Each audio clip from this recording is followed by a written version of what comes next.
Hi guys, welcome to I dream. నేను మీ చాణక్య. మరి RG Kar medical కాలేజ్లో జరిగిన దుర్ఘటన గురించి కూడా మనం ఎన్నో రకాలుగా ఎన్నో యాంగిల్లో కూడా మాట్లాడుకున్నాం. కానీ లేటెస్ట్ అప్డేట్స్ విషయానికి వస్తే మాత్రం సుప్రీంకోర్టు సుమోటోగా ఈ కేసుని స్వీకరించిన తర్వాత చాలా ప్రాధాన్యత అనేది కూడా సంతరించుకుంది. మరి లేటెస్ట్ అప్డేట్స్ గురించి మనతో మాట్లాడడానికి ప్రియా చౌదరి గారు మనతో పాటు ఉన్నారు. మరి ఆ లేటెస్ట్ అప్డేట్స్ ఏంటి, ఎంతవరకు వచ్చింది అనేది ఆవిడ అడిగి తెలుసుకుందాం. Hi ma'am. మరి లేటెస్ట్ అప్డేట్స్ ఈ విషయంలో ఏం జరుగుతుంది? మరి సుమోటోగా స్వీకరించింది మరియు సుప్రీంకోర్టు స్వీకరించిన తర్వాత ఆ హీరింగ్ అనేది కూడా ఈరోజు మార్నింగ్ అనేది కూడా మనం చూసాం. మరి ఆ లేటెస్ట్ అప్డేట్స్ ఏంటి? ఆ బెంగాల్ ప్రభుత్వానికి మరి చంద్రచూడ్ గారు విసిరిన సవాళ్ళు కానీ ఆ ప్రశ్నల వర్షం ఏంటో మీరు చెప్తే ఇంకా బాగుంటుంది. నేను కూడా యాక్చువల్గా ఏ ఇష్యూ ఒకటి ఇలాంటి ఇప్పుడు సంఘటనలు జరిగినప్పుడు నేను ఒకటేసారి స్పందిస్తాను. నేను మళ్ళీ మళ్ళీ మాట్లాడను. కానీ దీని మీద మాట్లాడడానికి కారణం ఏంటంటే, ఆడపిల్లల యొక్క దుస్థితి ఇవాళ బయట మనం చదువుల కోసం అని పంపిస్తే ఎంత దయనీయంగా ఉందో ప్రతి ఒక్క పేరెంట్ తెలుసుకోవాలి. ఓకే, ఇక్కడ బాధ్యతారాహిత్యం ఎవరిది ఉంది చెప్పండి? ఇవాళ ఆ ఆ ఆ వెస్ట్ బెంగాల్లో ఉన్నటువంటి ఆ మెడికల్ కాలేజ్, ఆ కాలేజ్లో ఎన్నో సంవత్సరాల నుంచి దారుణాలు జరుగుతున్నాయి. కొన్ని వేల మంది స్టూడెంట్స్ దాని నుంచి బయటికి వస్తున్నారు. వచ్చినా కూడా గత 15 థర్డ్ టైం 10 ఇయర్స్ నుంచి అక్కడ జరిగేటటువంటి అకృత్యాల్లో ఎంతమంది స్టూడెంట్స్ లోపలికి వెళ్తున్నారు, ఎంతమంది స్టూడెంట్స్ బయటకు వస్తున్నారు. బయటకు వచ్చిన వాళ్ళు నోరు విప్పలేదు, లోపలికి వెళ్తున్న వాళ్ళు దాన్ని భరిస్తూ అలాగే ఉన్నారు. కానీ ఈరోజు జరిగినటువంటి దుర్ఘటన ద్వారానైనా ఈ విషయాలు, అంటే దేశవ్యాప్తంగా కూడా జరుగుతున్నటువంటి విషయాల్ని మనం మాట్లాడుకోవాల్సిన అవసరము నాకు పేరెంట్స్కి వివరించాల్సినటువంటి అవకాశం వచ్చింది కాబట్టి నేను ఈ విషయం గురించి మళ్ళీ మళ్ళీ మాట్లాడుతున్నాను. ఈరోజు నిజంగా సుప్రీంకోర్టు ఇచ్చిన ఫస్ట్ వేసిన క్వశ్చన్ ఏంటి అని అంటే, ఆ అమ్మాయి చనిపోయిన తరువాత పోస్ట్ మార్టం అయినటువంటి వెంటనే ఎన్ని గంటలకు? ఈవినింగ్ 8:40కి. నాకు తెలిసి క్రిమేషన్ ఆ టైంలో ఎవరు చేయరండి. 6 తర్వాత అంత్యక్రియలు జరపడం అనేది జరగదు. మహా అయితే మరీ లేట్ అవుతుంది అనుకుంటే ఎక్కడన్నా 7 లోపు కంప్లీట్ చేసేస్తారు. నెంబర్ 1. రెండో విషయం ఏంటి అని అంటే, అనాథ శవాలు అయితేనే ఆ టైంలో ఎవరు ఉండరు కాబట్టి చేస్తారు. కానీ ఆ అమ్మాయి పేరెంట్స్ అక్కడే ఉన్నారు. వాళ్ళకి కనీసం వాళ్ళకి అమ్మాయిని చూపించేటటువంటి అవకాశం కూడా ఇవ్వలేదు వాళ్ళు, పోలీసులు ఇవ్వలేదు. తర్వాత పేరెంట్స్ అక్కడికి వచ్చిన తర్వాత ఇంకొక క్వశ్చన్ కూడా సుప్రీంకోర్టు వేసింది. 3 గంటలు పేరెంట్స్ని ఎందుకు వెయిట్ చేయించారు అని అడిగింది. ఇది కీలకమైనటువంటి ప్రశ్న. దీనికి సమాధానం చెప్పాల్సినటువంటి అవసరం ఉంది. ప్రతిదానికి అక్కడ ఉన్నటువంటి ద గ్రేట్ కపిల్ సిబాల్ గారు ఒక మాట మాట్లాడుతున్నారు, దీన్ని రాజకీయం చేయకండి అని. రాజకీయ పరంగా నువ్వొచ్చు వాదించడానికి, కానీ ప్రజల తరపు నుంచి, బాధితురాల తరపు నుంచి అక్కడ అత్యున్నత న్యాయస్థానము, దేశంలో ఉన్నటువంటి అత్యున్నత న్యాయస్థానంలో ఉన్నటువంటి ప్రధాన న్యాయమూర్తి కూర్చొని ఉన్నాడు. ప్రతిదానికి ఆయన అదే ఉద్ఘటిస్తున్నాడు. అరే, మేము అన్ని సబ్మిట్ చేసాం కదండి, మీరు దీన్ని రాజకీయం ఎందుకు చేస్తున్నారు అంటే, అక్కడ ఎవడు రాజకీయాలు చేయలా. అక్కడ వాళ్ళు మాట్లాడింది పరిపాలన గురించి, అధికారులను ప్రశ్నిస్తున్నప్పుడు, ముఖ్యమంత్రిని ప్రశ్నిస్తున్నప్పుడు, పరిపాలన మీద ప్రశ్నిస్తున్నప్పుడు రాజకీయం అనేటటువంటి మాట ఇతని నోటి నుంచి ఎందుకు వస్తుంది అనేది నాకు అర్థం కానటువంటి క్వశ్చన్. రెండో విషయం ఏంటి అని అంటే, క్లియర్గా అడిగారు 3 గంటల పాటు ఆ పేరెంట్స్ని ఎందుకు వెయిట్ చేయించారు అంటే, చూడండి, అమ్మాయి మెడిసిన్ చదువుతున్నటువంటి ఒక స్టూడెంట్కి సంబంధించినటువంటి పేరెంట్స్ 3 గంటలు అనాథల్లాగా బయట వెయిట్ చేశారు ఆ అమ్మాయిని చూపించకుండా. నెంబర్ 1. అన్నిటికంటే ముఖ్యం, ఫస్ట్ వేసినటువంటి క్వశ్చన్ ఏంటి అని అంటే, అసలు ఈ అమ్మాయిని ఆత్మహత్యని బయటికి చెప్పింది, వాళ్ళ పేరెంట్స్కి ఫోన్ చేసి ఈ అమ్మాయి సూసైడ్ చేసుకుని చెప్పింది ఎవరు పట్టుకురండి. రెండోది, ప్రిన్సిపల్లో ఆత్మహత్య చేసుకుందనేటటువంటి ఆ యొక్క స్టేట్మెంట్ ఎలా ఇస్తాడు. మూడోది, 3 గంటలు ఆ పేరెంట్స్ని ఎలా వెయిట్ చేయించారు, కన్న బిడ్డని చూడనివ్వకుండా. అంటే పేరెంట్స్ కి రైట్స్ లేవా చూడడానికి? అందులో అడ్డంకిచ్చింది, అడ్డుకున్నది ఎవరు? హాస్పిటల్ యాజమాన్యం. ఎందుకనంటే కోర్టులకైనా ఎవరికైనా ఆ హక్కు లేదు. ఎందుకంటే వాళ్ళకన్నా బిడ్డ, ఘోరం జరిగింది వాళ్ళ బిడ్డకి. వాళ్ళని ముందు ఫస్ట్ అలౌ చేయాల్సింది వాళ్ళని ఎందుకు ఆపేశారు? నెక్స్ట్ వెర్షన్ ఏంటి అని అంటే, రాత్రి 8:45 గంటలకి క్రిమేషన్ చేయాల్సినటువంటి అవసరం ఏముంది? ఇంకొకటి ఏంటంటే, ఇలాంటి కేసుల్లో ఎప్పుడూ కూడాను శవాన్ని కాల్చరు. దాన్ని ప్రిజర్వ్ అన్నా చేస్తారు లేదా సమాధి చేస్తారు. Yeah. ఎందుకు అనంటే అది ఆల్రెడీ హైకోర్టు సుమోటోగా తీసుకొని విచారణలో ఉన్నటువంటి కేసుని అత్యవసరంగా ఎమర్జెన్సీగా అతివేగంగా క్షణాల్లో బూడిద చేసేశారు అనంటే సాక్ష్యాలను బూడిద చేశారు. ఇక్కడ విషయం ఏంటంటే వాళ్ళకి అర్థం కానటువంటి విషయము పాపం తొందరపాటులోనో లేకపోతే ఆ యొక్క డిక్టేటర్షిప్ హోదాలోనో డిక్టేటర్స్ చాలా పెద్ద పెద్ద మిస్టేక్స్ చేస్తారు. Yeah. తెలుసా?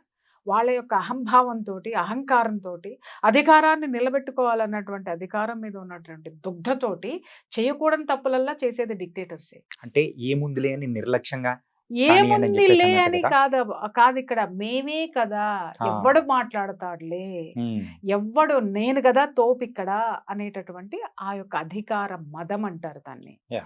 అధికార కాంక్ష కాదు, అధికార మదం. ఉమ్, అధికార మదంతో చేసినటువంటిది. అడిగేవాడు ఎవ్వడు లేడు అనుకున్నారు, వచ్చారు కదా అడిగేవాళ్ళు. ఫస్ట్ హైకోర్టు వచ్చింది, తర్వాత సుప్రీం సుప్రీం కోర్టు కోర్టు వచ్చింది. ఇంకెవరు కావాలి నీకు అడగడానికి? అయిపోలేదా? ఇంకొకటి ఇక్కడ నిజంగా పేరెంట్స్ ఇవాళ బెక్క చిక్కిపోయి ప్రాణాలు గుప్పెట్లో పెట్టుకుంటున్నారు. ఏంటి అనంటే అరే మా పిల్లలు ఇక్కడ చదువుతున్నారు అనంటే రేపొద్దున మా పిల్లల పరిస్థితి ఏంటి? ఇవాళ ఒక అమ్మాయి అత్యంత దారుణంగా కిరాతకంగా చంపబడితే తప్ప అక్కడున్న పేరెంట్స్ తెలుసుకోలేకపోయారు అక్కడ ఏ దారుణాలు జరుగుతున్నాయో. అక్కడ అసలు జనాలకు ఎవరికి తెలియదు అక్కడ ఏం జరుగుతున్నాయో. అక్కడ జరుగుతున్నాయని తెలిసినా కూడా ఆ కాలేజ్లో సీటు వచ్చినా కూడా అక్కడే చదివించారంటే గతి లేక చదివించారా, లేకపోతే మాకేం కాదు అనేటటువంటి భరోసాతోటి, లేదా ఏదో సామెత ఉంది, నలుగురిలో నారాయణ గుంపులో గుంపులో గోవింద గోవింద. పిల్లల్ని మీరు కూడా అలాగే ఉండండి, ఏదో ఒకటి చదువుకుని బయటకు వచ్చేసేయండి, చదువుకుని మీరు వైద్యం అయితే చేసేసేయండి, బతుకుంటే వైద్యం చేయండి, లేకపోతే బతకపోతే ఇలాగే మీరు వైద్యం చేయించుకోండి పోండి అని పేరెంట్స్ పంపించారా? ఇక్కడ అర్థం కాని సుప్రీంకోర్టు అడిగినటువంటి కీలకమైనటువంటి విషయంలో ఈ పాయింట్ నాకు అర్థమైంది. పేరెంట్స్ ఎలా వదిలేశారు? ఇన్ని అకృత్యాలు జరుగుతున్నాయి అక్కడని ఎవరికి తెలియదా? ఇదే ఫస్ట్ టైమా? ఆ అమ్మాయి మాట్లాడితేనే వచ్చిందా? ఆ అమ్మాయి ఎన్ని గొంతుకలు ఇలా నులిమేశారు? ఇది చెప్పండి నాకు ఫస్ట్. మనం ఆలోచించాల్సినటువంటి అండ్ విషయం. ఇంకొకటి ఏంటంటే ఈ ఆర్జికర్ అంటే ప్రీవియస్ హిస్టరీ అనేది కూడా చూసుకుంటే మనం 2001 నుంచి ఇలాంటి మరణాలు, మిస్టరీ మరణాలు కూడా చాలా వరకు జరిగిన రికార్డ్స్ కూడా ఉన్నాయి. 23 సంవత్సరాల నుంచి జరుగుతుంటే జరుగుతున్నాయి. నోరు విప్పనటువంటి జనాన్ని చూసి మనం జాలిపడాలా, లేకపోతే అధికారం చెలాయిస్తూ ఈ దాష్టీకాల్ని పెంచి పోషిస్తున్నటువంటి ద గ్రేట్ పొలిటీషియన్స్ని మనం ఈ ఉరిశిక్ష ఎవరికి వేయాలి, ఎవరికి వేయాలి? కానీ ఇవాళ ఒక ఆడపిల్ల అత్యంత దయనీయంగా వీళ్ళ యొక్క ఒకళ్ళ నిర్లక్ష్యము, మరొకళ్ళ దౌర్జన్యము, ఈ రెండిటి మధ్య అతి దారుణంగా కిరాతకంగా ఒక ఆడపిల్ల బలైపోలేదా? Yeah. సో ఈ ప్రశ్నలన్నిటికీ రేపొద్దున ఆ ప్రభుత్వం సమాధానం చెప్పాల్సినటువంటి అవసరం ఎంతైనా ఉంది. అండ్ ఇదే కాకుండా మీరు ఇందాక చెప్పిన పాయింట్ లో ఈవినింగ్ 8:30 కల్లా క్రిమేషన్ అనేది చేసేసారు. కాకపోతే ఆ క్రిమేషన్ చేసే ముందు అక్కడ 3 శవాలు అనేది కూడా ఉన్నాయి. సో అంత ఆ. ఎమర్జెన్సీగా చేయాల్సిన అసలు అవసరం ఏముంది అని చెప్పి ఇది అంటే వాళ్ళ డాడ్ చెప్పారు. ఎగ్జాక్ట్లీ సుప్రీంకోర్టు కూడా దాన్ని దాన్ని ఉదహరించింది పాయింట్ కదా. తీసుకున్నారు. అక్కడ 3 శవాలు అక్కడ ఉండగా, అంటే ముందర ఆల్రెడీ ఆ టైమింగ్స్ పెట్టి ఉంటారు, అవి పక్కన పెట్టి మరి మా అమ్మాయిది చేసేశారు అని చెప్పేసి అని, అంటే నేను చెప్పాను కదా సాక్ష్యాలను కాల్చి బూడిద చేశారు. కాల్చి బూడిద చేయడానికి ఆ కమిషన్ దాన్ని వాడుకున్నారు అనమాట. అక్కడ జరిగినటువంటి విషయం అది. అడిగేవాడు ఎవ్వడు లేడు అనుకున్నాడు, వస్తాడు భగవంతుడికి ఏదో ఒక రూపంలో వస్తాడు. మనం అదే మాట్లాడుకుంటున్నాం. ఇంకొక విషయం ఏంటంటే ఎఫ్ఐఆర్ ఎప్పుడు నమోదైంది, అసలు ఎప్పుడు నమోదవ్వాలి, ఎఫ్ఐఆర్ ఎప్పుడు నమోదు, ఎప్పుడైతే ఆ అమ్మాయి రక్తపు మడుగులో ఉందో ఆ నిమిషానే కంప్లైంట్ ఎక్కడి నుంచి వెళ్ళాలి? ఆ కాలేజ్ ప్రిన్సిపల్ నుంచి వెళ్ళాలి. ఓకే, వాడిచ్చిన దిక్కుమాలిన స్టేట్మెంట్ ఏమి ఇచ్చాడు? సూసైడ్ చేసుకుందని ఇచ్చాడు. అంటే జనాలంతా ఎర్రి పుష్పాల, నాకు అర్థం కాక అడుగుతాను. వాడు చెప్పాల్సింది చెప్పాడు, జనం నమ్మేస్తారు. అంటే ఇలాంటివి ఎన్ని నమ్మించారో ఇన్ని సంవత్సరాలు, 23 సంవత్సరాల నుంచి ఎన్ని వేల మంది, ఎన్ని వందల మంది యొక్క దాష్టీకాలను నమ్మించారో. అక్కడ ఆర్గాన్స్ ట్రాఫికింగ్ జరుగుతుంది అనేది ఒక భయంకరమైనటువంటి వాస్తవం. మరి ఇన్ని జరుగుతుంటే నాకు అర్థం కాలేదు, ఈ సోకాల్డ్ మేధావులందరూ ఎవరన్నా డైట్ గురించి ఎవరన్నా మాట్లాడుతున్నారంటే పుంకాలుగా దిగిపోయి బ్యాచ్లు దిగిపోయి వారాల తరబడి డిస్కషన్లు పెట్టి వాళ్ళ జీవితాలు నాశనం చేసి అవతల వారేస్తారు. లేదా చిన్న గోరంత ఇష్యూ ఎక్కడన్నా చిల్లర విషయాల మీద గంటలు డిస్కషన్స్ పెట్టేటటువంటి మీడియా, డిస్కషన్స్ లో మాట్లాడే వాదనలు గెలిపించుకునేటటువంటి సోకాల్డ్ మేధావులకి 23 సంవత్సరాల నుంచి కొంతమంది మేధావులు మాట్లాడతారు, అక్కడెక్కడో ఏదో జరిగితే నేనే కాపాడా, ఇక్కడెక్కడో ఏదో అయితే నేనే కాపాడా, నేనే చేశా అనే మేధావి, ప్రపంచం మొత్తం ఉన్నటువంటి మేధావులు ఎక్కడ ఏ సంఘటన జరిగి విజయవంతమైనా నేనే ఉన్నా, ఎంక్వైరీలో నేనే ఉన్నా, దాన్ని నేనే బయటికి తీసా అని మాట్లాడేవాళ్ళు. ఈ మేధావులందరూ వీటిని ఎందుకు బయటికి తీయలేదు ఇన్ని సంవత్సరాలు అనేది నాకు చాలా పెద్ద ప్రశ్నగా మిగిలిపోయింది. తరువాత ఇంత జరిగినా కూడా ఈ మేధావులు ఎక్కడ ఒక్క మాట మాట్లాడలేదు. ఇప్పుడు మాట్లాడుతున్నారు, ఇన్ని రోజుల తర్వాత మాట్లాడుతున్నారు. ఏమని మనం కూడా ఒకటి వేస్తే పోలేదా అన్నట్టుగా మాట్లాడుతున్నారు. బాధ్యతాయుతమైనటువంటి ఆ యొక్క చర్యలు ఎవరికి ఉన్నాయి? ఎవ్వరికీ లేవు. కాబట్టే ఇవాళ ఇంత నిర్లక్ష్య ధోరణి ఎవరిలో ఉంది? జనంలో ఉంది. ఆ జనంలో ఉన్నటువంటి నిర్లిప్తత, నిర్లక్ష్య ధోరణిని నిజంగా చెప్తున్నాను, ప్రకృతి అస్సలు బేర్ చేయలేదు.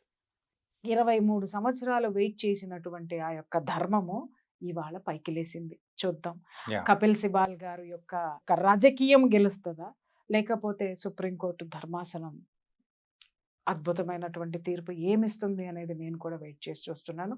రేపు గురువారానికి తీర్పును వాయిదా వేశారు. ఇక్కడ 2 విషయాలు మనం గమనించాల్సింది ఏంటి అని అంటే, సాగినంత కాలం నా అంతవాడు లేదందరూ, సాగకపోతే ఊరక సతికెళ్ళబడిపోతారు. ఓకే, జగమెరిగిన సత్యం. ఇవాళ అన్ని వైపులా అష్టదిగ్బంధంలాగా, అక్కడ చూస్తేనేమో లోకల్గా హైకోర్టు చెక్ పెట్టేసింది, ఇక్కడ చూస్తే సుప్రీంకోర్టు, ఓ పక్క సిబిఐ, సుప్రీంకోర్టు, హైకోర్టు, ఇప్పుడు నేషనల్ టాస్క్ ఫోర్స్ అని చెప్పేసి అని ఇది ముఖ్యంగా మనం డిస్కస్ చేసుకోవాల్సినటువంటి విషయం ఏంటి అని అంటే, నిజంగా నేను చాలా హ్యాపీ ఫీల్ అవుతున్నాను. ఇవాళ డాక్టర్స్, మెడికోస్ అందరూ కూడా, ప్రత్యేకించి ఆడపిల్లలు, ఎందుకంటే మా ఇంట్లో నా ఫ్రెండ్స్ పిల్లలు డాక్టర్స్ ఉన్నారు, మెడికోస్ ఉన్నారు, కాబట్టి ఆ కష్టాలు, ఆ బాధలు ఏంటో నేను వింటున్నాను కాబట్టి నాకు తెలుసు. వీళ్ళకి 72 అవర్స్ ఏకధాటిగా డ్యూటీ వేసేస్తారు. ఆ డ్యూటీ వేసేటప్పుడు అండి ఒక్కొక్కరు చెప్తారు 7-8 ఫ్లోర్లు ఉంటాయంటండి బిల్డింగ్స్. 7-8 ఫ్లోర్లు ఉంటే ఆ 7-8 ఫ్లోర్లు ఎన్నిసార్లు వీళ్ళు పిలిచినా, ఎందుకంటే 7 ఫ్లోర్లలో వీళ్ళే ఉంటారు డ్యూటీ డాక్టర్స్. ఒక ఫ్లోర్కి ఒకళ్ళు నేను పెట్టరండి అక్కడ, ఎందుకంటే వీళ్ళు ఎంత వాడుకోవాలో అంత వాడేసుకుంటారు. ఎందుకంటే ట్రైనింగ్ పేరుతోటి జీతం భత్యం లేనటువంటి జీతగాళ్ళు. ఇంకొకటి ఏంటంటే, వీళ్ళకి ఒక 40,000 50,000 జీతాలు ఇస్తున్నాము అని చెప్పేసి అని రాయించుకొని మళ్ళీ తిరిగి 40 జీతం మాత్రం వీళ్ళకి బ్యాంక్ అకౌంట్లో పడేది 50,000, మళ్ళీ 40,000 క్యాష్ తీసుకొచ్చి వీళ్ళకి ఇచ్చేసేయాలంట, రిటర్న్ ఇచ్చేయాలి. కేవలం 10,000 మాత్రమే ఇలా గొడ్డు చాకరీకి వాళ్ళు నెలకి సంపాదించుకునేది. మళ్ళీ ఇక్కడి నుంచి పేరెంట్స్ ప్రతి నయా పైసా ఇక్కడి నుంచి పంపించాలి. రాష్ట్రం దాటినటువంటి ఆడపిల్లలండి, అక్కడ ఉండేటటువంటి రెంట్లు ఎంత ఉంటున్నాయి, వాళ్ళు చదువుకునేటటువంటి పేరెంట్స్కి దూరంగా ఉంటారు, ఒంటరితనంతో ఉంటారు, హాస్టల్స్లో ఉంటారు, హాస్టల్స్లో ఉండలేని వాళ్ళు బయట అపార్ట్మెంట్స్ తీసుకొని ఉంటున్నారు.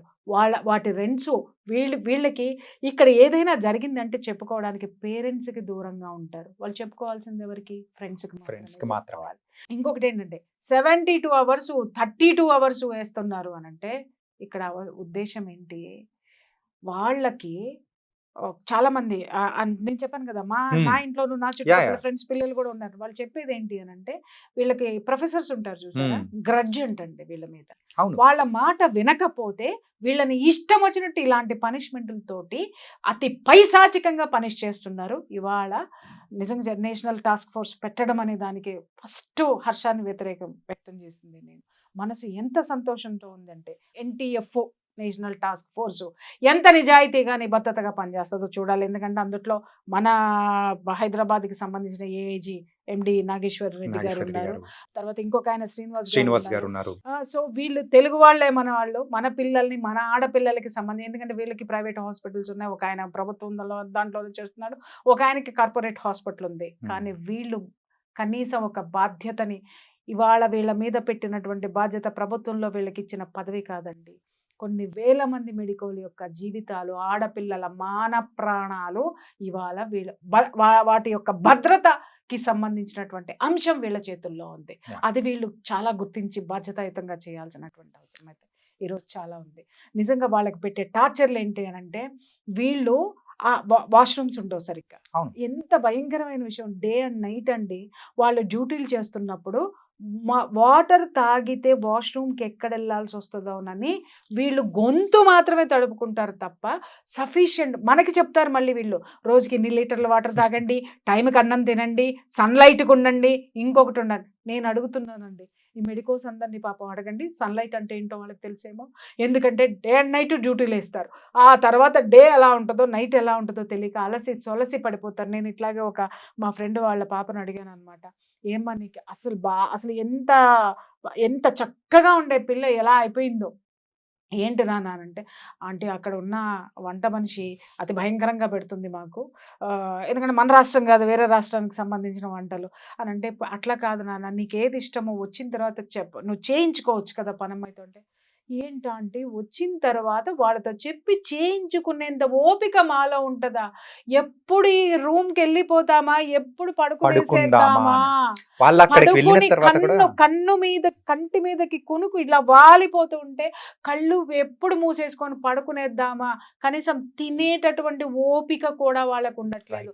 బలమైనటువంటి ఆహారాలు ఏం తీసుకోవాలో మనకి సజెషన్ ఇస్తారు, కానీ వాళ్ళకి ఆ వెసులుబాటు లేదు, సరైన ఆహారం లేదు, నిద్రలు లేవు, వాళ్ళకి సంబంధించినటువంటి ఆ యొక్క ఫెసిలిటీస్ లేవు. ఆడపిల్లలు వాళ్ళ చిత్రవద ఎవరైనా అనుభవిస్తున్నారంటే మెడికోస్. అండ్ ఫస్ట్ ఇయర్ లో మీరు చెప్పినట్టు ఆ ఫస్ట్ ఇయర్ లో ఉన్నంత నరకం మరి ఎక్కడా ఉండదండి. ఫస్ట్ ఇయర్ నుంచి మొదలు పెడితే వీళ్ళు ఎన్ని సంవత్సరాలు చదువుతారో, ఈ ఫస్ట్ ఇయర్ తర్వాత పీజీ తర్వాత దాంట్లో స్పెషలైజేషన్ తర్వాత సూపర్ స్పెషలైజేషన్, దాని తర్వాత పిహెచ్డీలు, దాని తర్వాత డాక్టరేట్లు, ఏది ఉన్నా వీళ్ళ బతుకు ఇట్లనే గడిచిపోతుంది.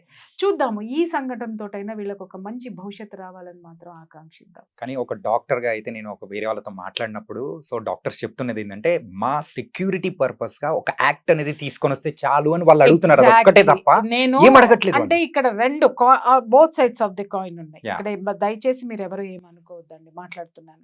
చాలా గవర్నమెంట్ హాస్పిటల్స్ లో నేనే డాక్టర్స్ ని రిక్వెస్ట్ చేసి ఆ తర్వాత నా వల్ల కాక అరచిన క్షణాలు ఉన్నాయి. ఈ పేషెంట్స్ వస్తూ ఉంటారు, విపరీతంగా ఎమర్జెన్సీ కేసులు వస్తే నిర్లక్ష్యం చేసినటువంటి గవర్నమెంట్ డాక్టర్స్ ఉన్నారు. ప్రైవేట్ హాస్పిటల్స్ లో ఇది జరగదు, ఎందుకంటే వాళ్ళకి డబ్బు కావాలి, అటెన్షన్ కావాలి, అన్ని కావాలి. కానీ ఇక్కడ నిర్లక్ష్యం చేసినటువంటి డాక్టర్స్ ని కూడా నేను చూశాను. కానీ నిబద్ధతగా పనిచేసేటటువంటి డాక్టర్స్ మీద దౌర్జన్యం చేయటాన్ని మాత్రం నేను ఎప్పటికీ ఖండిస్తాను. ఎందుకంటే డాక్టర్ లేకపోతే నీ ప్రాణం ఎక్కడుందయ్యా, డాక్టర్ కాపాడకపోతే మనం లేము. డాక్టర్ ఈజ్ భూమి మీద ఉన్నటువంటి దేవుడితోటి నేను పోలుస్తాను. నేనైతే అందరూ అదే పోలుస్తారు. అటువంటి డాక్టర్స్ని మనం పూజించవలసినటువంటి డాక్టర్స్ కూడా అలా చేయొద్దు పేషెంట్ల పట్ల. అలాగే ఎవరైతే ఉన్నారో వాళ్ళ మీద దౌర్జన్యాలు అనేవి మాత్రం నిజంగా బిక్కుబిక్కుమంటూ వాళ్ళ చేతులు ప్రాణాలు గుప్పెట్లో పెట్టుకుని ఉండాల్సినటువంటి పరిస్థితులు. వీటన్నిటి నుంచి బయటకు వచ్చి ఒక మంచి వాతావరణము, ఆరోగ్యకరమైనటువంటి వాతావరణము ఈ ఆరోగ్యశాలల్లో ఉండాలని మాత్రం మనస్ఫూర్తిగా కోరుకుంటున్నాను. అసలు ఈ ఇన్సిడెంట్ విన్న తర్వాత అండ్ మీకు ఏమనిపించింది, దీని మీద మీ వ్యూస్ ఏంటో కూడా తెలియాలనుకుంటున్నాం. ఏమనిపించింది అనేది మీరు అడిగారు చూసారా, ఎవరికైనా కానీ ఏమనిపిస్తుంది, ఒక దారుణము, ఒక ఘోరము చూసిన తర్వాత కడుపు రగులుతుంది. ఎవరి మీద కోపం రావాలి, ఎవరిని కోపం తెచ్చుకోవాలి, అసలు ఆ అమ్మాయికి జరిగిన ఇన్సిడెంట్ ఏంటి, అసలు ఏం జరిగింది? మీడియా మొత్తం కూడా నిజంగా ఇవాళ చాలా బాధ్యతాయుతమైనటువంటి ఆ యొక్క పనిని చేస్తుంది. ఎక్కడ ఏ మూల ఏ రోజుకు ఆ రోజు అప్డేట్ ఇస్తూ కోల్కతాలో ఉన్నటువంటి సిచ్యువేషన్స్ ఏంటి అని నేను అడుగుతున్నాను. ఈ ఇన్సిడెంట్ జరగడం భారతదేశంలో ఇదే మొదటిసారి కాదు. ఇలాంటి ఘోరాలు, ఘోరాతి ఘోరమైనవి ఇదే విధంగా ప్రతిసారి జరుగుతున్నాయి. కాకపోతే ఎక్కడో ఒక సంఘటనని మనం తీసుకొని దాని గురించి మాత్రమే మాట్లాడుతున్నాం. నిత్యం ఎన్ని ఘోరాలు జరుగుతున్నాయి, ఆడపిల్లల మీద అత్యాచారాలు జరుగుతున్నాయి అనేది ఎవరు చూశారు, ఎవరు మాట్లాడుతున్నారు? ఒకరోజే జరుగుతున్నాయా? సంచలనం వచ్చినప్పుడు మాత్రమే మనం వెళ్తున్నామా? సంచలనాల వైపు మాత్రమే మనం నడుస్తున్నామా? అందుకే నేను చాలా రోజుల నుంచి ఈ విషయం మీద నేను మాట్లాడలేదు. బికాజ్ ఎందుకంటే ఒక సంఘటన జరగడం లేదు, ప్రతి గంటకి జరుగుతుంది భారతదేశంలో యువతుల మీద అత్యాచారం అనేది. ఈరోజు వయోభేదం లేదు, వావి వరుసలు లేవు.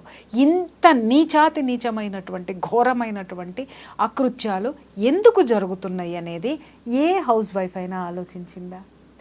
ఏ ఒక్క గవర్నమెంట్ ఎంప్లాయీ అయినా ఆలోచించాడా? ఎక్కడ రిక్షా తొక్కుకునేటటువంటి కార్మికుడు ఆలోచించాడా? కర్షకుడు ఆలోచించాడా? శ్రామికుడు ఆలోచించాడా? ఎవరు ఆలోచించారు? ఆలోచించటం లేదు మిస్టర్. ఆలోచిస్తే ఈ అత్యాచారాలు జరగవు. మీరు అనొచ్చు ఆలోచించినంత మాత్రాన అత్యాచారాలు ఎలా ఆగిపోతాయండి అని. ఒక్కసారి సంఘటనలోకి వెళ్ళండి. ఇవాళ అంత ఘోరమని ఎందుకు మాట్లాడుతున్నాం? ఆమె మీద జరిగినటువంటిది ఒకరా, ఇద్దరా, 10 మందా? అయ్యో అయ్యో అయ్యో ఇంకేం జరిగింది?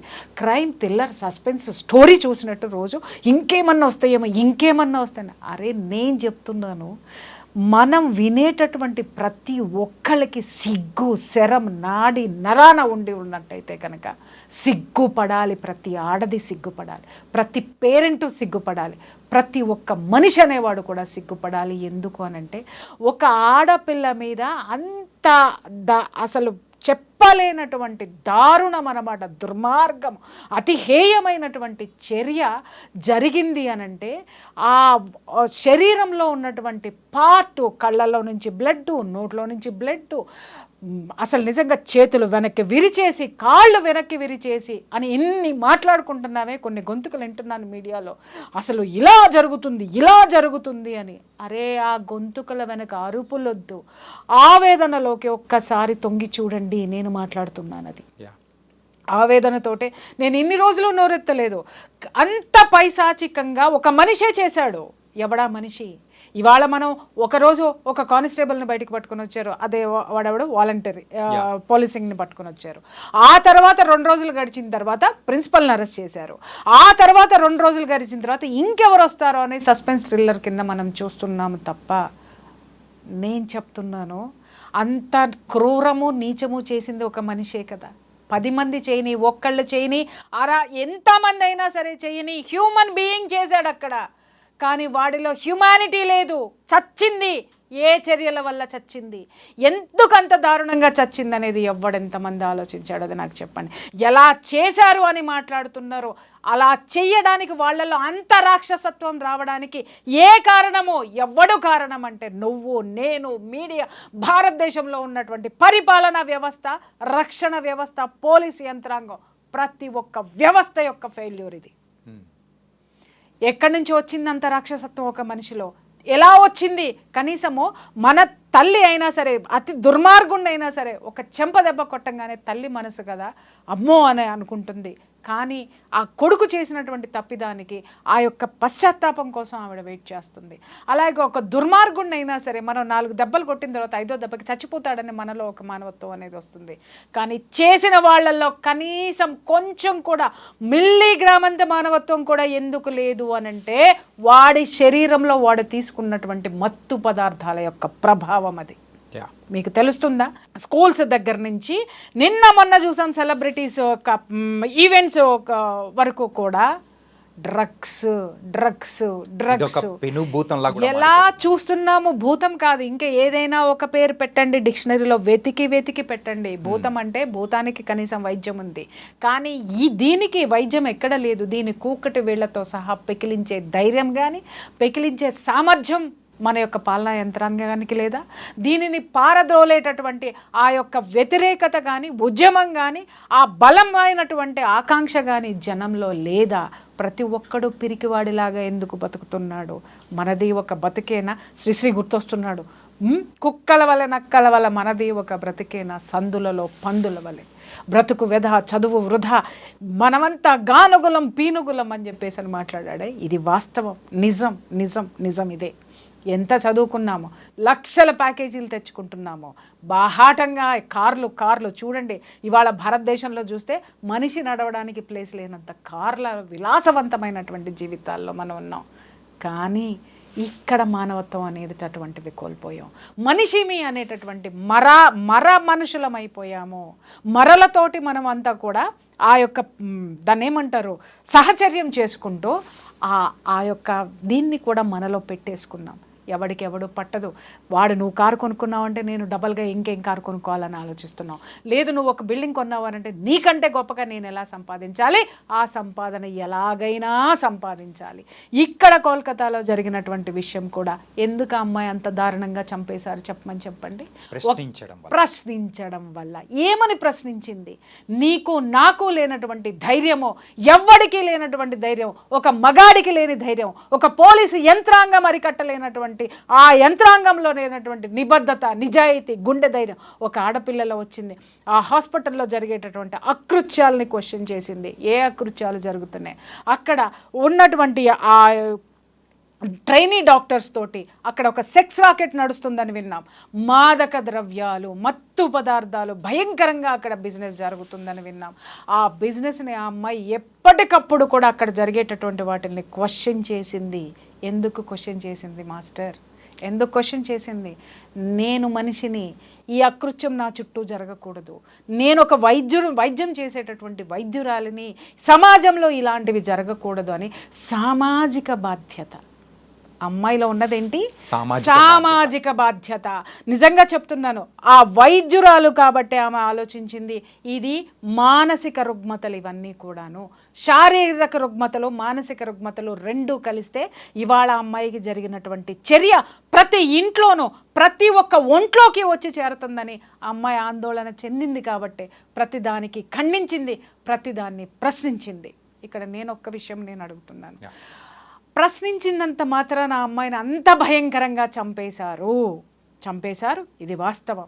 ప్రశ్నించకూడదు అని మనం ఈ రోజు నుంచి నోళ్ళు మూసేసుకుంటాం. మన పిల్లలందరికీ తల్లులు చెప్పేస్తారు, ఒరే ఏం జరిగినా నోరు మూసుకొని కూర్చో, అమ్మా నీకేం జరిగినా నువ్వు పట్టించుకో మాకు, నువ్వు కళ్ళు మూసుకొని చూస్తావు అని అంటున్నావు. తల్లి, ప్రతి తల్లి నేను చెప్తున్నా, నువ్వు పంపించేటటువంటి నీ బిడ్డని చదువుకి పంపించేటటువంటి ఇన్స్టిట్యూషన్స్ అన్నీ ఆల్మోస్ట్ ఇలాగే ఉన్నాయి.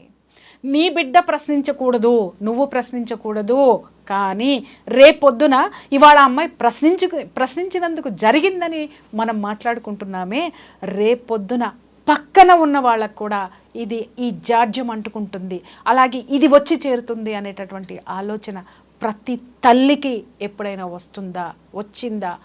రావాలి, వచ్చి తీరాల్సిన అవసరం ఉంది.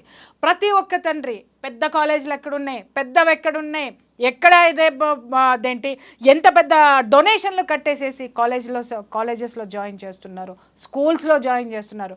ఎన్నో ఎపిసోడ్స్లో నేను మెత్తుకున్న స్కూల్ పిల్లల బ్యాగుల్లో మత్తు పదార్థాలు ఉంటున్నాయి, డ్రగ్స్ ఉంటున్నాయి, ఈ సిగరెట్స్ ఉంటున్నాయి, దాన్ని ఏమంటారు వీడు ఉంటుంది. ఇవన్నీ దయచేసి మీరు చెక్ చేయండి. ఇవాళ చిన్న పిల్లల బ్యాగుల్లో వస్తుంది. ఇంకొక ఘోరమైనటువంటి విషయం చెప్పమంటారా? 9th 10th క్లాసు పిల్లలు, మగ పిల్లలు అడల్టరీకి వెళ్తున్నారు. మీకు ఆ సంగతి తెలుసా? మీకు ఎవరికైనా ఎందుకు వెళ్తున్నారు అని ప్రశ్నించండి బాస్. ఎందుకు వెళ్తున్నారు అని అంటే ఇలాంటివి వాళ్ళ శరీరంలోకి వెళ్ళి వాళ్ళ హార్మోన్స్ కంట్రోల్లో ఉండడం లేదు. ఇవాళ చూడండి, నిజంగా సమాజానికి తెలియనటువంటి నిజాలు, వాస్తవాలు ప్రతి పేరెంట్ తెలుసుకొని చావండి. ఎందుకంటే మీరు సంపాదించే లక్షలు కోట్లు తీసుకెళ్ళి ఎవరికి పోస్తున్నారు? అరే మీ పిల్లల్ని మీరు పట్టించుకోలేనంతగా, పిల్లల్ని సంస్కరించుకోలేనంతగా, ఒక భావి భారత పౌరుణ్ణి తయారు చేసేటువంటి సంస్కారం లేనటువంటి సంపాదనని మనం తీసుకొని ఈరోజు చంపినటువంటి 60 మందా 10 మందా 2 3 అని అంటున్నారే, ఆ ముగ్గురులో రేపొద్దున మన కొడుకు ఉండబోతున్నాడు. ఈ దౌర్జన్యానికి గురైనటువంటి ఆ ఆడపిల్ల ఎవరైతే ఉందో, ఆడపిల్లలో మన ఆడపిల్ల ఏమన్నా ఉంటుందేమో ఒక్కసారి ఆలోచించాల్సినటువంటి అవసరం ప్రతి గుండెకి ఉంది, ప్రతి తల్లిదండ్రులకి ఉంది. ప్రతి తల్లిదండ్రులు ఆలోచించి తీరాలి. ఈ రోజు ఉద్యమాలు ఉన్నాయా ఎక్కడైనా, ఏ రాష్ట్రంలోనైనా? ఉద్యమాలను జరగనివ్వట్లేదు. ఒకప్పుడు ఎందుకు జరిగాయి మిస్టర్, ఇప్పుడు ఎందుకు జరగనివ్వడం లేదు అని అంటే, ఎవడికి తీరిక లేదు ఉద్యమాలు చేసే తీరిక, ఎవడికి పక్కవాడి గురించి పట్టించుకునే తీరిక లేదు, ఎవడికి సమాజం గురించి ఆలోచించాల్సిన అవసరమే లేదు.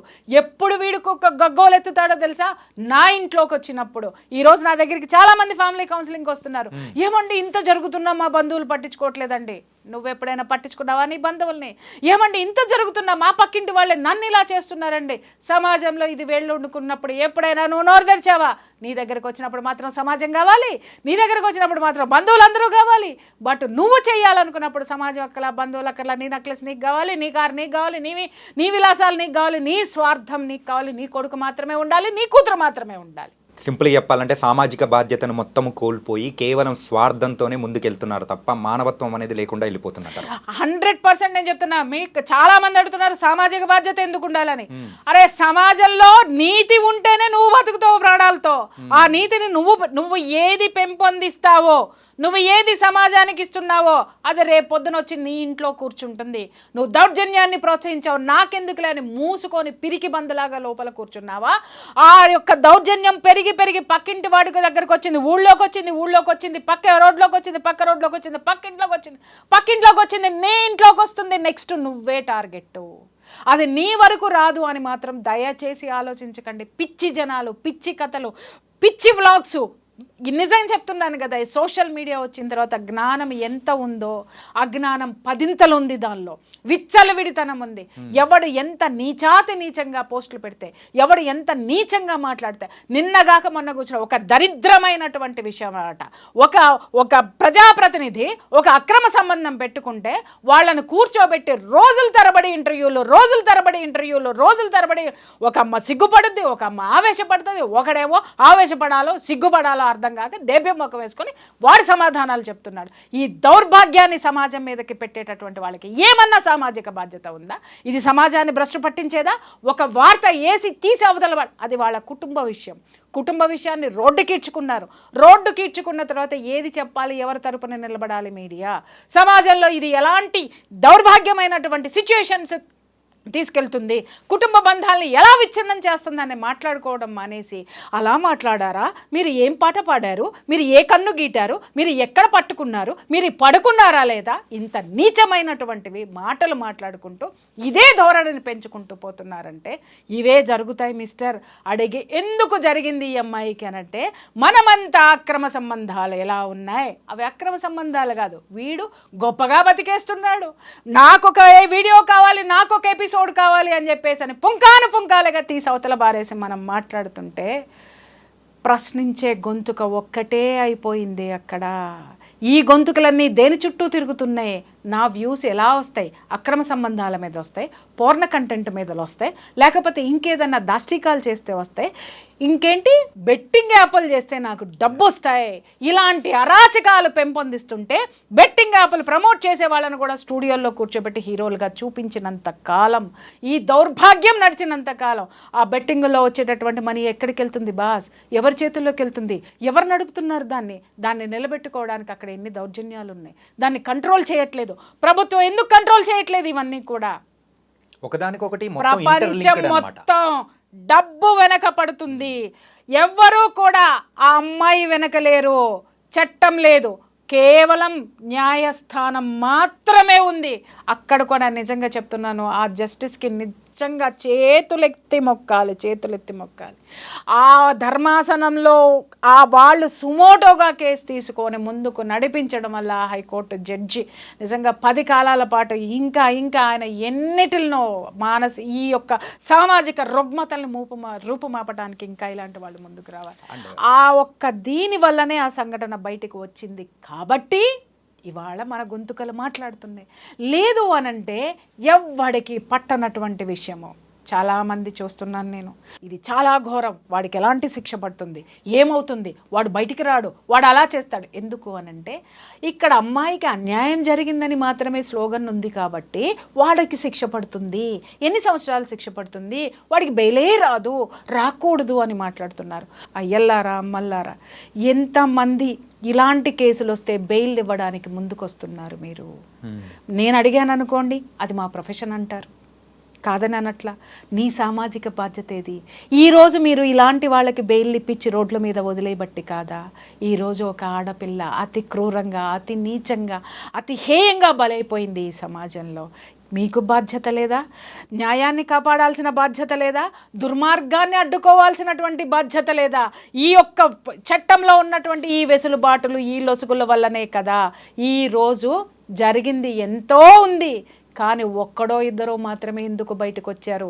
చట్టం కల్పించినటువంటి ఈ యొక్క వెసులుబాటు కాదా వాడు తప్పించుకోవడానికి? లొసుగులు కాదా వాడు తప్పించుకోవడానికి? ఆ లొసుగుల్ని సమాజానికి 1కి 10 సార్లు చెప్పేటటువంటి సో కాల్డ్ వాళ్ళు కాదా? చెప్పండి. కాపాడాల్సినటువంటి వాళ్ళు ఎటువైపు వాదన మనకి ఉండాలి? నేను ఇక్కడ ఎవరిని కించపరచడం లేదండి, మనోవేదనతోటి చెప్తున్నాను. ఏది డ్రగ్ ప్లడ్లర్స్ ఉన్నారు, వాళ్ళకి బెయిల్స్ ఇవ్వడంలో నంబర్ 1. ఆయన అడిగాను నేను, ఎందుకండి మీరు ఇలా వీళ్ళకి ఎందుకు ఇలా చేస్తున్నారు, ఇది మళ్ళీ సమాజంలోకి వీళ్ళని తీసుకురావడం వల్ల వాడు ఊరుకోడు, మళ్ళీ ఇదే బిజినెస్ చేస్తాడు, సమాజానికి చేటు కాదా, సమాజానికి మీరు చేస్తున్నటువంటి ఒక మైనస్ కాదా అని చెప్పేసి నేను అడిగితే ఎంత చక్కటి సమాధానం చెప్పారో, నవ్వాలో ఏడవాలో నాకు అర్థం కాలేదు. ఏంటి అని అంటే, మనం ఇవ్వకపోతే ఇంకొకళ్ళు ఇస్తారండి. ఏం సమాధానం చెప్పాలి చెప్పండి? సామాజిక బాధ్యత, న్యాయం వైపు ఉంచండి. ప్రతి ఒక్కడి వైపు న్యాయం ఉండాలి, కానీ మీకంటూ న్యాయం ఉండద్దా, మనస్సాక్షి ఉండద్దా? ప్రొఫెషన్ అని పట్టుకుపోతుంటే ఇవాళ డ్రగ్ అమ్మేటోడు కూడా ఒక పెద్ద ప్రొఫెషనలిస్ట్. వాడిని ఎందుకు మీరు తప్పు పడుతున్నారు, వాడికి శిక్ష పడుతుందని ఎందుకు చెప్తున్నారు? మరి వాడిని బయటికి తీసుకొచ్చే వాళ్ళు ఎవరు? వాళ్ళని కాపాడే రాజకీయ పార్టీలు, రాజకీయ నాయకులు. ఇవాళ మొత్తం అంతా కూడా కోల్కతాలో ఏం జరుగుతుంది, అసలు ఎంత పెద్ద డ్రామా జరుగుతుందంటే, ద గ్రేట్ మమతా బెనర్జీ గారు, ఆవిడే హోంమంత్రి, ఆవిడే చీఫ్ మినిస్టర్, హోంమంత్రి, వైద్య శాఖ మంత్రి, ఆవిడ అదంటే ఒక సామెత ఉంది, ఉల్టా చోర్ కొత్వాల్కో డాటే అని, దొంగ పోలీసుని దొంగ అని చెప్పేసి అని వెనకబడి కొట్టినాడంట. ఆ విధంగా ఏమైపోయిందంటే, ఈవిడ ముఖ్యమంత్రి సీట్లో కూర్చుంటేనో, లేకపోతే హోమ్ మినిస్టర్ సీట్లో కూర్చుంటానో, ఆరోగ్య శాఖ మంత్రి సీట్లో కూర్చుంటేనో, ఎక్కడ ఈ విషయం మీద చర్యలు తీసుకోవాల్సి వస్తుందో, పొరపాటున న్యాయం చేయాల్సి వస్తుందో అనేది ఆ కుర్చీ గబక్కన దిగేసి రోడ్డు మీద పడిపోయి ఆవిడ ఉద్యమాలు చేస్తుంది. నాకు అర్థం కాక అడుగుతాను, మిస్టర్ దీదీ, కోల్కతా ఖాళీ అని పిలిపించుకున్నావు, కానీ కాగితపు ఖాళీ. నేను చెప్తున్నాను, నలుపు రంగు పూసుకున్నటువంటి అనైతికమైనటువంటి ఆ యొక్క పరిపాలన, అవినీతి పరిపాలన పూసుకున్నటువంటి, నలుపు రంగు పూసుకున్నటువంటి మనిషిగా ఈరోజు నువ్వు కనిపిస్తున్నావు జనాలందరికీ కూడా. రోడ్డు మీదకి ఎందుకు వస్తావు? చట్టం చేసేది నువ్వు, చట్ట సభలో నువ్వు ఉన్నావు, చట్ట సభకి ప్రాతినిధ్యం వహిస్తున్నటువంటి ముఖ్యమంత్రివి, రాష్ట్రాన్ని నువ్వు తలుచుకుంటే నువ్వు ఒక హోమ్ మినిస్టర్కి అత్యవసరమైనటువంటి చర్యలు తీసుకునేటటువంటి స్పెషల్ ఇవి ఉంటాయి, రైట్స్ ఉంటాయి. అసలు అవన్నీ ఎక్కడికి పోయినాయి? అవన్నీ వదిలేసేసి ఎంత తెలివిగా ఆవిడ రోడ్డు మీదకి వచ్చేసేసి ఎవరిని కాపాడుతుంది మిస్టర్? అండ్ ఇంకొక విషయం కూడా చెప్పాలి, ఎవరిని కాపాడుతుంది? ఇక్కడ నేరస్తుల్ని కాపాడడానికి సాక్షాత్తు ముఖ్యమంత్రి రోడ్డు మీదకి వచ్చి న్యాయం జరగాలి. అరే నువ్వే తల్లి న్యాయం చేయాల్సింది. కాల్ చవతల పారేస్తావో, ఉరిశిక్ష వేస్తావో, న్యాయస్థానాలకి రిక్వెస్ట్ చేస్తావో, ఏం చేస్తావో చేయవలసినటువంటి నువ్వు ఎంత నిస్సిగ్గుగా ఆవిడ చర్యలు ఉన్నాయంటే, ఒక ఆడదయ్యి ఉండి నిజంగా సిగ్గుపడుతున్నాను నేనైతే మాత్రం. ఆవిడకి నిజంగా బంధం విలువ తెలియదా, లేకపోతే ఆవిడ తల్లి మాతృత్వం యొక్క విలువ ఆవిడకి తెలియదా? ఆవిడ అసలు ఒక ఆడదేనా అని నేను అడుగుతున్నాను. ఎందుకంటే ఎంతటి ఆడదానిలోనైనా ఒక మాతృత్వం అనేది ఉంటుంది. ఆ మాతృత్వపు ఛాయల్ని కూడా చంపుకొని తిరుగుతున్నటువంటి ఇలాంటి కోహనా మేధావులన్నీ పిలువబడేటటువంటి వీళ్ళని, పరిపాలకుల్ని మనం ఏమందామయ్యా? అండ్ ఇంకొకటి ఏంటంటే, సో మీరు ఇందాక రాజకీయ యాంగిల్ వరకు మీరు మాట్లాడారు కాబట్టి ఒకటి అడుగుతున్నా మేడం. ఇప్పుడు ఎప్పుడైతే ఇష్యూ అనేది కూడా, సో కోల్కతా వరకు ఆ పోలీసుల వరకు ఉన్న చర్యలు ఆ టైంలలో కూడా ఇంత హైప్ అనేది రాలేదు. ఎప్పుడైతే న్యాయస్థానం అనేది కూడా సిబిఐ వాళ్ళకి ఇచ్చిందో, దానిలో కొత్త వెలుగులు అనేది కూడా వస్తున్నాయి. అప్పుడు మీరు అన్నట్టు దీది అనేది కూడా వచ్చి ప్రొటెస్ట్ చేయడం అనేది కూడా మొదలుపెట్టింది. ఇలాంటి ప్రొటెస్ట్ నీట్గా శాంతియుతంగా జరుగుతున్న టైంలో ఆర్జే కర్ మరి ఆ హాస్పిటల్ ముందు చేస్తున్న ఆ జూనియర్ డాక్టర్లు కానీ సపోర్ట్ చేస్తున్న వాళ్ళ మీద సమ్ పర్సన్స్ ఎవరెవరో వచ్చి రిటర్న్లో దాడి చేయడం ఏంటి మేడం ఇది? నేను ఇక్కడ ఇందాకే చెప్పా, ఎవరు హోమ్ మినిస్టర్ ఎవరు, ముఖ్యమంత్రి ఎవరు, హోమ్ మినిస్టర్ ఎవరు, ఆరోగ్య శాఖ మంత్రి ఎవరు? ఇక్కడ ఈ కేసుకి సంబంధించినటువంటి 3 కీలకమైనటువంటి శాఖలు ఆవిడ దగ్గరే ఉన్నాయి. అకృత్యాలు జరుగుతున్నది మొత్తం, ఈ డ్రగ్స్ అమ్ముతున్నటువంటిది, ట్రాఫికింగ్ జరుగుతున్నటువంటిది, శాంతి భద్రతలకు సంబంధించినటువంటి అనైతికమైనటువంటి చర్యలు, ఇక్కడ శాంతి భద్రతల లోపం ఎక్కడ జరుగుతుంది? ఒక ఆసుపత్రిలో జరుగుతుంది. ఈ రెండిటిని మీద చర్యలు తీసుకోవాల్సిన పొజిషన్ ఎవరిది? ముఖ్యమంత్రిది. ఈ 3 ఆవిడే. కాబట్టి ఆవిడ ఏం చేస్తుంది, అక్కడ ఉన్నటువంటి ఉన్నటువంటి ఏవైతే ఇవి ఉన్నాయో సాక్ష్యాధారాలు ఏవైతే ఉన్నాయో వాటిని నాశనం చేయడం, ఆవిడ రాష్ట్రాన్ని నాశనం పట్టించిందండి. సాక్ష్యాలని నాశనం చేయడం ఆవిడకు ఒక లెక్క, భ్రష్టు పట్టించి అవతల పారేసింది. రేపొద్దున దేశానికి పట్టిన అతి దరిద్రమైనటువంటి లీడర్ ఎవరైనా ఉన్నారు అని అంటే ఈవిడొక్కటేనేమో. ఒక ఆడదానిగా నేను ఇన్ని మాట్లాడడం నిజంగా చెప్తున్నాను, సిగ్గుపడుతున్నాను. నేను ఒకటే మాట్లాడుతాను, అనొచ్చు ఆడదానివై ఉండి ఇట్లా మాట్లాడతామని. కేవలం నేను ఒకసారి నైటీల గురించి మాట్లాడినందుకు అబ్బో ఆడవాళ్ళందరూ నా మీద విపరీతంగా దాడి చేసేశారు. మరి నేను ఆడదాన్ని కాదా?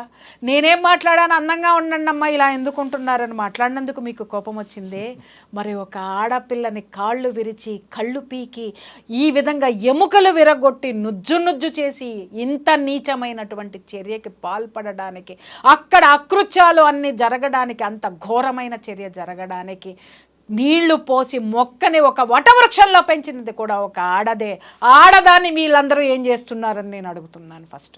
అండ్ పోస్ట్ మార్టం రిపోర్ట్ కూడా ఒకసారి చూస్తే నియర్లీ 14 దెబ్బలు, అంటే 14 రకాలమైన దెబ్బలు అనేది కూడా అమ్మాయి ఒంటి మీద కూడా ఉన్నాయి. ఇంత ఘోరంగా ఇంత హేయంగా జరగడానికి గల కారణం ఏదైనా కానీ ఒక పర్సనల్ రివెంజ్ అనేది ఉంటేనే కదా. అదే నేను ఇందాక నుంచి మాట్లాడింది అదే కదయ్యా. పర్సనల్ రివెంజ్ ఎవరికుంది? అక్కడ డ్రగ్స్ అమ్మేటోడికి ఉంది. పర్సనల్ రివెంజ్ ఎవడుకుంది? అక్కడ ఆ సెక్స్ రాకెట్ నడిపేటటువంటి వాడికి ఉంది. పర్సనల్ రివెంజ్ ఎవడుకుంది? ఎవడైతే ప్రశంసబడుతున్నాడో వాడికి ఉంది. ఆ చుట్టూ ఉన్నటువంటి వాడు నడిపేటటువంటి వ్యవస్థలో ఉన్నటువంటి ప్రతి ఒక్కళ్ళకి కూడా గ్రడ్జి ఉంది. కాబట్టి వీళ్ళందరూ కలిసి పన్నినటువంటి పన్నాగంలో ఆవిడ బలి అయిపోయింది. ఆ అమ్మాయి బలి అయిపోయింది. ఈరోజు ఆ అమ్మాయి మనందరి కోసం పోరాడి చనిపోయింది. మనందరి కోసం. ఈ సమాజం ఇలా ఉండకూడదు, ఈ సమాజం డ్రగ్స్ లేకుండా ఉండాలి, ఈ సమాజంలో ఆడపిల్లల్ని సొంత లాభాల కోసం శారీరకంగా వాడుకుంటున్నారు, లైంగికంగా వాడుకుంటున్నారు అని చెప్పి ఎదిరించినటువంటి ధీర వీర వనిత ఆ పిల్లండి. మ్యామ్, న్యాయం జరుగుతుంది ఖచ్చితంగా. ఇంత పెద్ద అటెన్షన్ అనేది వచ్చింది, ప్రతి ఒక్కరు కూడా దీనికి న్యాయం జరగాలని వీ వాంట్ జస్టిస్ అంటూ ఉన్నారు. ఇదంతా బాగానే ఉంది. యాజ్ ఎ ఫ్యామిలీ కౌన్సిలర్గా సో మనం కూడా కొన్ని ఇలాంటి సమయంలో వింటూ ఉంటాం. సో కూతుర్ని పెంచడమే కాదు, కొడుకును కూడా పెంచడం అనేది కూడా మీరు నేర్పించాలి అని చెప్పేసి అంటూ ఉన్నారు. ఇలా కొడుకును పెంచేటప్పుడు సో తర్వాత తరానికి తల్లిదండ్రులు ఎలాంటి జాగ్రత్తలు చెప్పి పెంచితే బాగుంటుందని మీరు అంటారు? మీరు చెప్పండి. దిక్కుమాలినటువంటి కళ్ళు మూసుకుపోయినటువంటి ప్రేమలు తీసి పక్కన పెట్టండి. ఫస్ట్ తల్లిదండ్రులకి నేను చెప్తున్నాను, ఏమన్నా చావండి, నన్ను తిట్టుకున్నా నాకు ఫరక్ పడదు.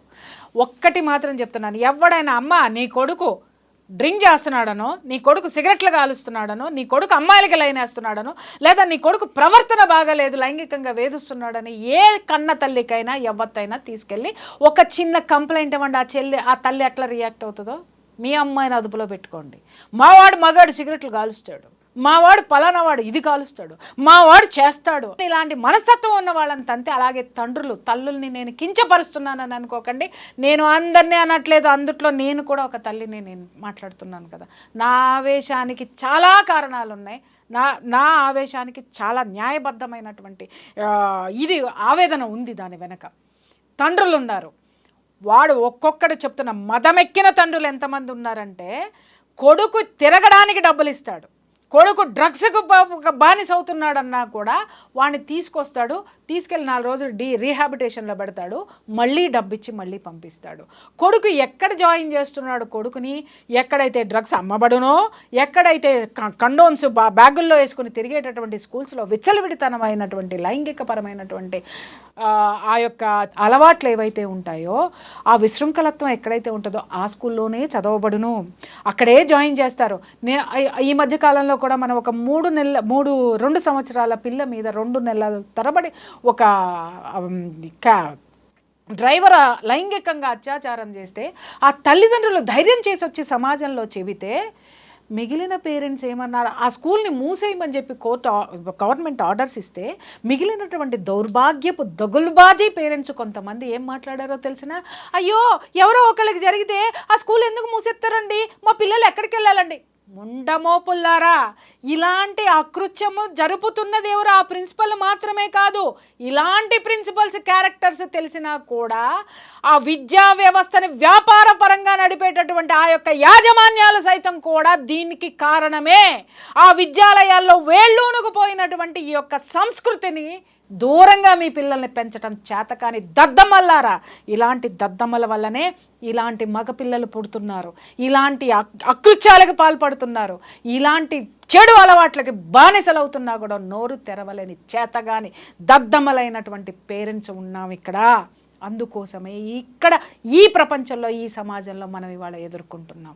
కుటుంబాన్ని వదిలేసాం, మనమంతా సమాజాన్ని వదిలేసాం, బంధువులను వదిలేసాం, డబ్బు డబ్బు డబ్బు అని పట్టుకుని తిరిగే నిమిషము కూడా మనశ్శాంతి లేకుండా బ్రతికే అతి గొప్ప జీవితాలు, ఈ దరిద్రమైన జీవితాలు ఎవరయ్యా ఉన్నాయంటే ఈరోజు మన జీవితాలే ఉన్నాయనడంలో ఎలాంటి సందేహం లేదు.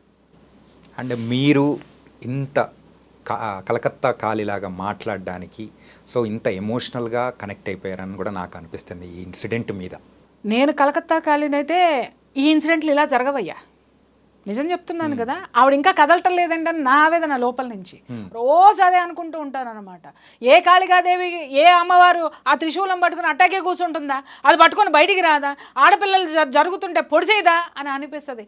ఒక్కొక్కసారి అనిపిస్తుంది అదే నేను తీసుకొని పోయి పొడిచేద్దామని కూడా అనిపిస్తుంది. కానీ పొడిచిన తర్వాత నా మీద ఎపిసోడ్లు చేస్తారు. అంటే పొడిపించుకున్నాడు ఎంత దుర్మార్గుడో చెయ్యరు. ఎంత హత్య చేసినటువంటి ప్రియా చౌదరి ఏదో అంటారు చూసావా, అప్పుడు విక్టిమ్ నేనైతా. ఈ సమాజం మారాలి అనంటే నేనొక్కదాన్నే త్రిశూలం పట్టుకుంటే సరిపోదు నాయనా. నేనొక్కదాన్నే కలకత్తా కాళి అని అనిపించుకోవడం కాదు. కలకత్తా కాళి ప్రతి తల్లిలోనూ ఉంది, ప్రతి తండ్రిలోనూ ఉన్నాడు, ప్రతి బాబాయిలోనూ ఉన్నాడు, ప్రతి తాతలోనూ ఉన్నాడు, ప్రతి అమ్మమ్మలోనూ ఉంది. ఆ కాళికా స్వరూపాన్ని బయటికి తీయండి. కాళికాదేవి ఎందుకు ఉద్భవించిందయ్యా? ఒక దుర్మార్గుడి రక్తపు బొట్టు కింద కూడా పడనివ్వనని పుట్టింది ఆవిడ.